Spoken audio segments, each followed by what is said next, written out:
Pray with me. Most gracious God, we are thankful for the love that you give us, the grace that is found, the forgiveness, the mercy in Jesus Christ. And yet, Lord, if we're honest, many of us still try to dress ourselves up to be presentable, more presentable to you. Help for us to understand the power of grace, and that we can let go of that need, Lord. We can find all we need in Jesus. So today, Lord, I ask that you might pour upon me the gift of preaching, that my very frail and broken and human words might, by the power of your Holy Spirit, become your living word, uniquely crafted for each and every one of our hearts. We pray it with great confidence, for we pray it in the name of the risen and reigning Lord, Jesus Christ. Amen. Well, as we continue in our Encounters with Jesus series, where we just kind of look at the lives that Jesus encounters on his way between the beginning of his ministry and Easter, today we'll read about the woman caught in adultery in the 8th chapter of John. What does Jesus do when we are at our absolute worst? How does he respond to us? I think we learn some obvious lessons and some more subtle ones today as we read this scripture from John 8. Today I'm reading from the NRSV version. Early in the morning he came again to the temple. All the people came to him and sat down, and he began to teach them. The scribes and the Pharisees brought a woman who had been caught in adultery, and making her stand before all of them, said to him, "Teacher, this woman was caught in the very act of committing adultery. Now in the law, Moses commanded us to stone such women. Now what do you say?" They said this to test him, so that they might have some charge to bring against him. Jesus bent down and wrote with his finger on the ground. When they kept on questioning him, he straightened up and said to them, "Let anyone among you who is without sin be the first to throw a stone at her." And once again he bent down and wrote on the ground. When they heard it, they went away, one by one, beginning with the elders. And Jesus was left alone with the woman standing before him. Jesus straightened up and said to her, "Woman, where are they? Has no one condemned you?" She said, "No one, sir." And Jesus said, "Neither do I condemn you. Go your way, and from now on, do not sin again." So this woman had been caught red-handed. The Pharisees caught her in the act. They bring her before Jesus and basically ask him, what is he going to do? And I think it's difficult for us to really comprehend how much danger this woman is in. I mean, she is about to lose her life.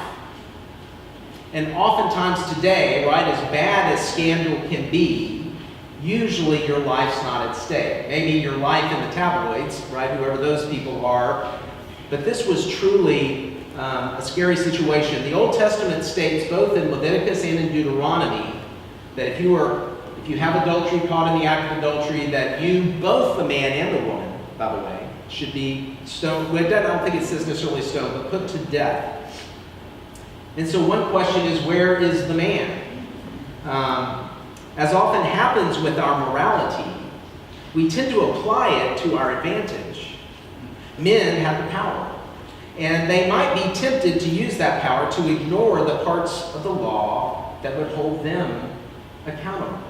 Now, I know it's really easy right now to feel haughty, and I mean, you sort of go, yeah, look at that Pharisee, but when you do that, you're doing that. Does that make sense? I mean, it's so easy, isn't it? What's inside of us to kind of well up, and we tend to, whenever we feel moral, and I'm confessing my own issues, right? But whenever we feel morally superior, we're not looking at the whole story, right? I mean, I'm looking at this one little slice of morality, but there are other places where I may have failed morally. Does that make sense? And that's what they're doing here, right? And so it could be that it's very, in practice, they're always like, oh, we'll give that guy another chance, that they grab the woman and they pull her in. But I also think there's a whole lot more to this, because I really don't think it's about the woman as horrible as this is for her, I don't think it's about her as it is about Jesus.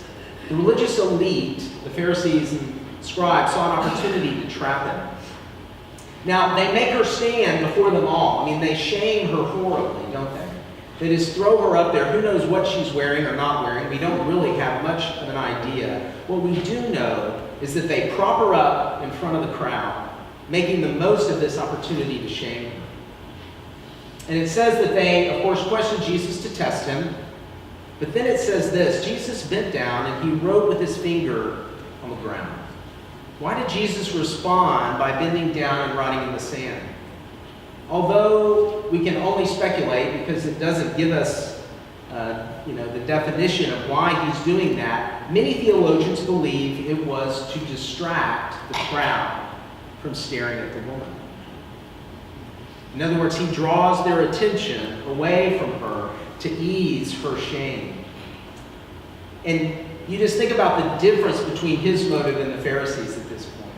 And there's a reason, and we're going to get to that. Jesus is standing on one foundation, and the Pharisees are standing on another. And the foundation upon which you stand has a whole lot to do with how you treat those that break the law. And so they have thrown this woman in front of the crowd. They don't care about her, and they've shamed her. Jesus is distracting them very possibly, right? He's trying to ease her pain.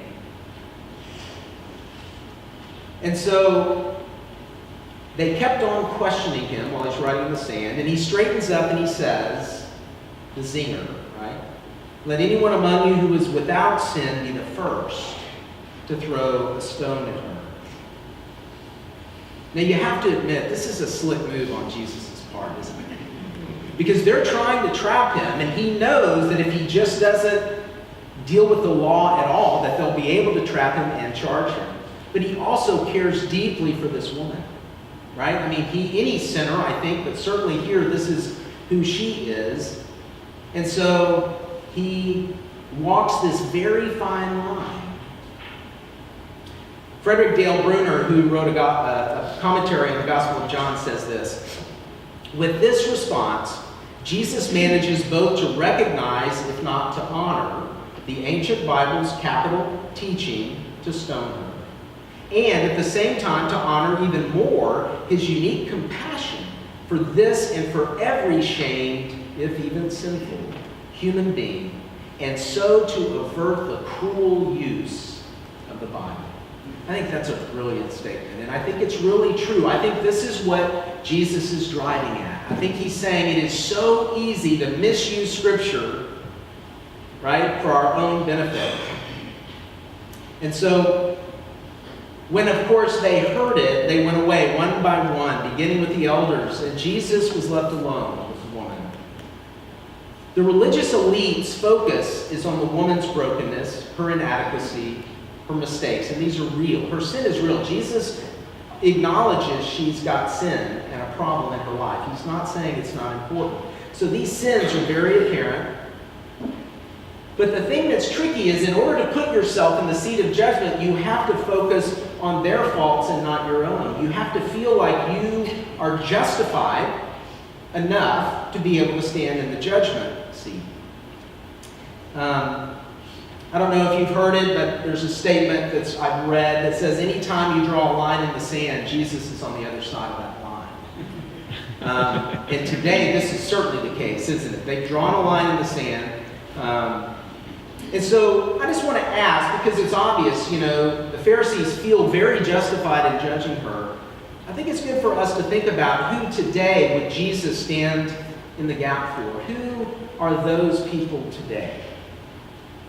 Because the problem for me is that I don't want to think about that. I want to keep it really boxed into this woman caught in adultery, right? I don't know about you. I don't come across this very often in my life, where I just stumble upon someone who's just been caught in the act of adultery and I'm supposed to decide what to do. But there are people in our society today that are really in the spotlight. Refugees and immigrants, we certainly see. Those that are sexually different. And I'm not saying, right, whether it's right or wrong, I'm just saying I know where Jesus would stand. And I think that's the challenge always, right? And that was the challenge for the Pharisees on this day. When they came to Jesus, they were quite possibly only thinking that they are innocent of adultery, and in particular, right? That they had gone, well, I've not committed adultery, so I'm okay to judge this woman. And I think in this moment, right, you can see that by the fact that they didn't bring the man. I think there's something in there about their own self-righteousness by leaving the man out of it, right? That makes them feel better. And isn't this the way of self-righteousness in all of us? I want you to think about, we all have moments when we feel self-righteous. And there are really inherent problems with it. And Jesus is going to point those out. And I don't want you to just see that he points them out. I want you to see how he points it out. I want you to see how Jesus treats everybody in this story. It's amazing to me. Jesus' reply cuts to the heart. Any one of you who is without sin, throw the first stone. Two things here. First, Jesus is demonstrating his teaching on judgment from the Sermon on the Mount in Matthew 7. When he says, do not judge, so that you may not be judged. For with the judgment you make, you will be judged, and the measure you give will be the measure you get. Why do you see the speck in your neighbor's eye when you not notice the log in your own eye?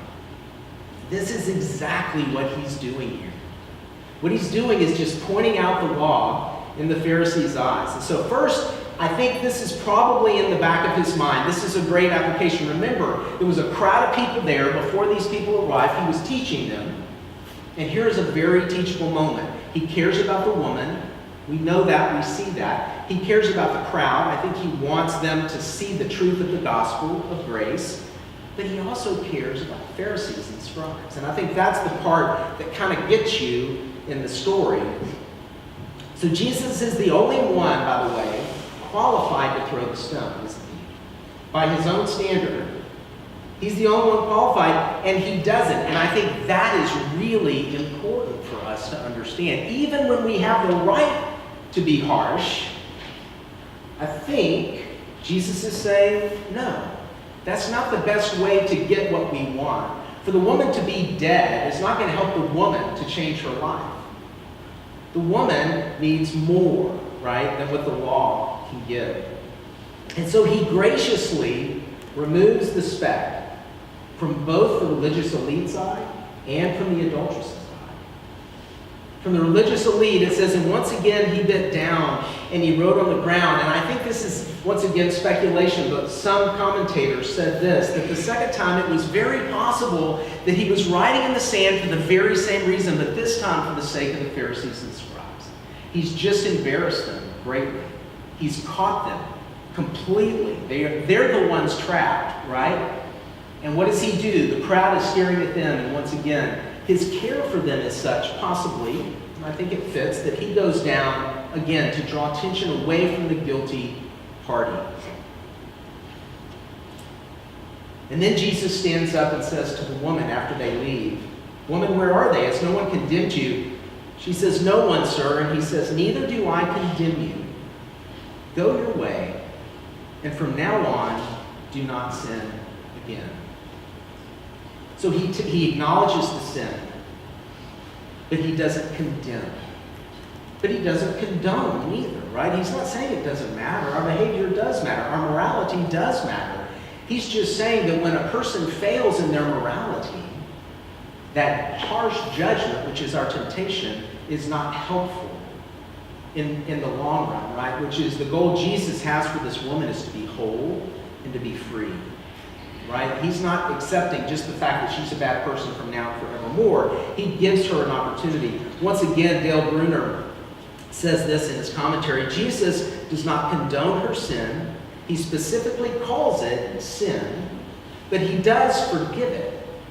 And as all forgiven Christians know, this free, undeserved pardon is the single greatest incentive for new and improved behavior. I want you to think about that, because I'm not sure that not only do we not get this regarding our view of others, I'm not sure we get it regarding our view of ourselves. We can be our own harshest judge. I don't know this woman, right? But I bet she was pretty unhappy with herself generally. When we see things we do wrong, when we don't meet the mark, we are so quick to judge, to even loathe ourselves. And at the end of the day, it gets us nowhere. And that's what Jesus is saying. I think here he's forgiving her, but he's empowering her. Right? He's saying, hey, your life has literally just been spared. All by mercy and grace. This is the power of the gospel. The power of the law is the threat of punishment to get people to obey. The power of the gospel is that love and grace and forgiveness and mercy, as Bruner writes, is the single greatest incentive for new and improved behavior. And if this is foundational in a Christian's life, if this became foundational in this woman's life, if it became foundational in the lives of the Pharisees and the scribes, oh, how it would change them, but also how they responded to others.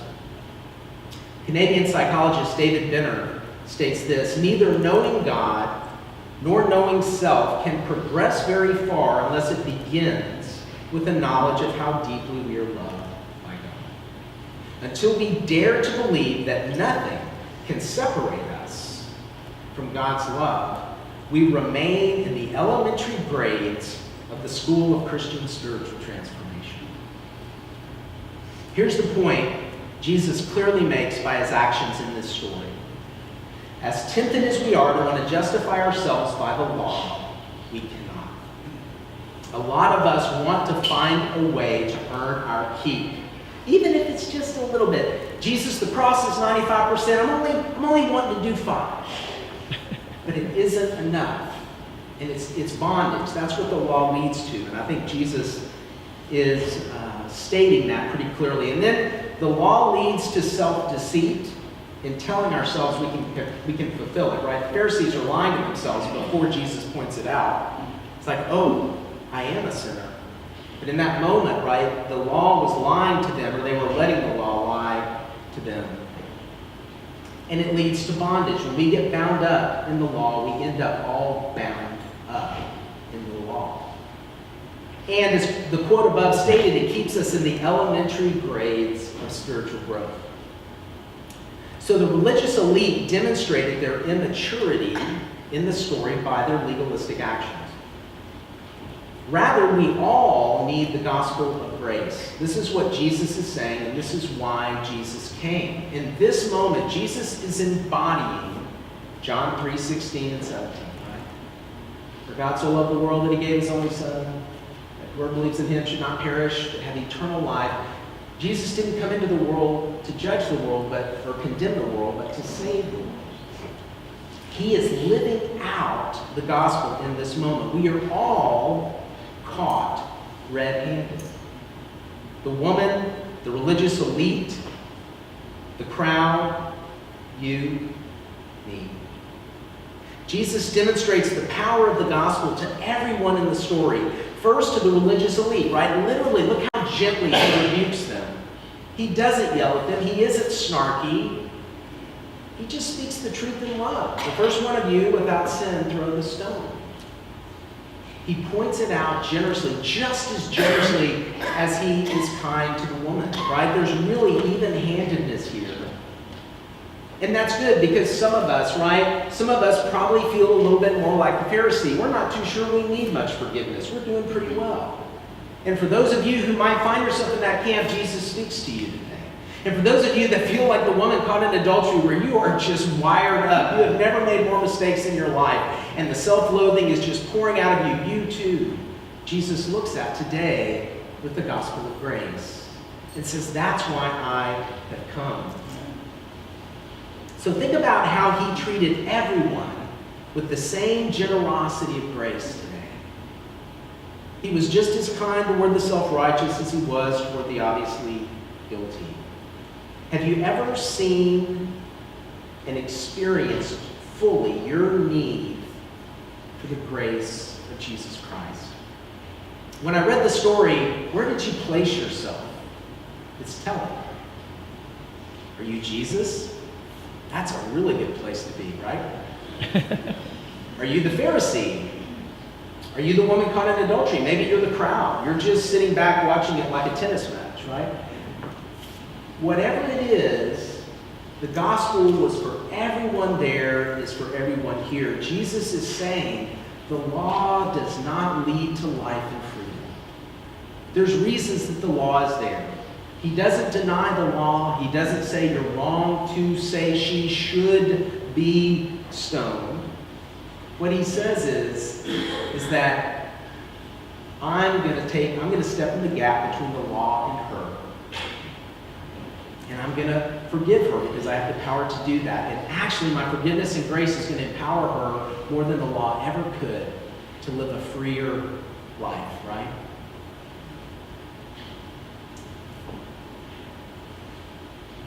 So sometimes maybe, if you really are honest, you feel like you're both, or maybe you're all three. Sometimes you're the crowd, you're kind of disinterested. Sometimes you may feel like the self-righteous person who judges. Sometimes you may feel like the woman.